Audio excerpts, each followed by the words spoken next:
మనతో పాటుగా హరీష్ రావు ఉన్నారు. సార్, ప్రధానంగా ఎలాంటి భరోసాను వీళ్ళకు ఇవ్వబోతా ఉన్నారు మూసీ పరివాహకు సంబంధించినటువంటి ఈ అపార్ట్మెంట్ బాధితులకు?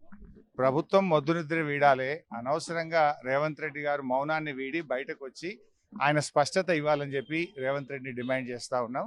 ఎందుకంటే ఈ పేదలు ఇప్పుడు ఈ అపార్ట్మెంట్ మనం ఉన్నటువంటి అపార్ట్మెంటు 15 సంవత్సరాల క్రితం కట్టారు. ఆ రోజు ఉన్నది ఎవరు? కాంగ్రెస్ ప్రభుత్వమే కదా. కాంగ్రెస్ ప్రభుత్వమే ఆ రోజు ఈ అపార్ట్మెంట్లకు అనుమతి ఇచ్చింది. ఈ అపార్ట్మెంట్లో ఉండడానికి యూటిలైజేషన్ సర్టిఫికేట్ ఇచ్చింది. ఈ అపార్ట్మెంట్లో రిజిస్ట్రేషన్ చేసింది. ఈ అపార్ట్మెంట్లకు విద్యుత్ కనెక్షన్ ఇచ్చింది. అదేవిధంగా సివరేజ్ కనెక్షన్ ఇచ్చింది.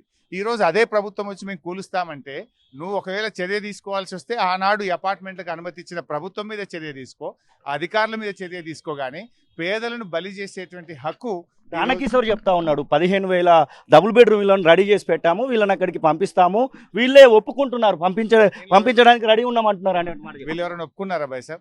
మేము రోడ్డు మీద పోతుంటే మా కారుకు అడ్డం తిరిగి మా అపార్ట్మెంట్ లోకి రండి, మమ్మల్ని కాపాడండి అని మా కార్లకు అడ్డం తిరిగి మరీ కాస్త తీసుకుపోయి వాళ్ళ బాధలు మాకు చెప్పినటువంటి పరిస్థితి. ఎవరు ఒప్పుకోలేదు. ఓ మైండ్ గేమ్ ఆడేటువంటి ప్రయత్నం చేస్తున్నారు. నువ్వు ఇచ్చే డబుల్ బెడ్రూమ్ ఎవరికి కావాలి? వాళ్ళకి బ్రహ్మాండంగా వాళ్ళ డబుల్ బెడ్రూమ్ లో వాళ్ళు ఉంటుండగా నువ్వేదో డబుల్ బెడ్రూమ్ ఇస్తా అని పేదలను ఇబ్బంది పెట్టే కార్యక్రమం మానుకో. నువ్వు దయచేసి కూల్చివేతలు కాదు, కట్టడం నేర్చుకో.